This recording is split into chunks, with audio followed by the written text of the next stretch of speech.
The spring of '68 was the beginning of more than 4 decades of experience for me, experiences, relationships, growth, and satisfaction for Nancy and me.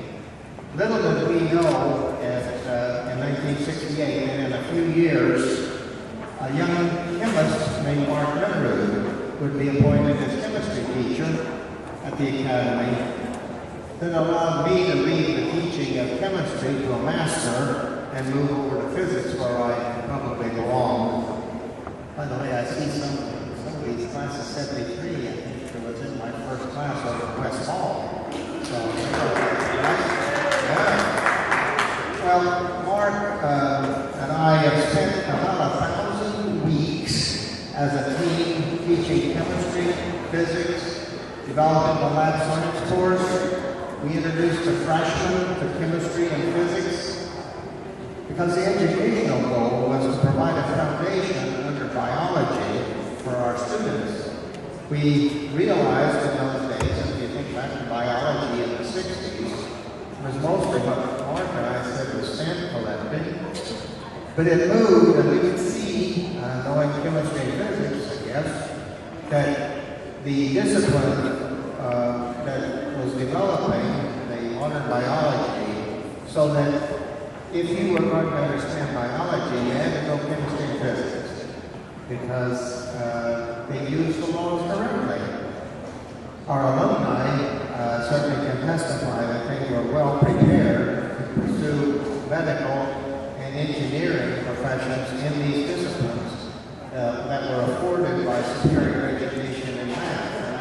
That guy, that KFL guy, Kowalski, was reading math for many of those years that many of you benefited from. Well, Mark, the arrival of computers in 1978, I was called in to Dave Jones' office, and he said, we're going to buy a computer, you're going to do it. That's kind of the direct approach. Well, we bought one, and but those were before the days of curriculum. There were no manuals, there were no textbooks. So we wrote the course, and at those times, about 100% of the students took computer science. We taught BASIC, COBOL, Fortran, and a bunch of fundamental theory, right down into the guts of the processor. Well, through the decades, Mark and I have had the fun of coming out of our room, heading for lunch, and we always had a running conversation of some kind about, well, why is that, or why is that? We really didn't concentrate much on the students. We were always interested in what we were interested in. So we always had those running conversations. Just whatever crossed our minds, we just had fun.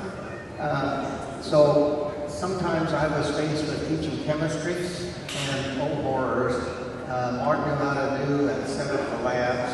And so he would clear the path. I could do the theory, but I didn't understand the labs very well. And he's a master.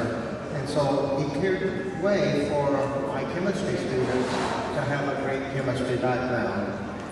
I never would try to match Mark's ability to perform demonstrations, because with his straight-faced ad-libs that would have the class in stitches, he didn't, I don't know whether he knew he was funny or not, but he is. And then those spectacular results that he could always come up with, and the students would remember those forever. When my windows would rattle from his explosions, I knew he'd gotten the stoichiometry and the gas laws. And for most of those 1,000 weeks, each Friday, we would get together because we taught as a team, and we would plan out the next week. What about, do you need your lab? Do you need this equipment? What are we doing in lab science? And so every week it was the same thing. On a serious note, we both know how important our partners for life are. Lori, you've stood beside Mark, as well as Nancy and me. You've experienced great satisfaction as you saw Christine and Karen were in our classes. Your indescribable loss of Christine would have turned lesser people bitter.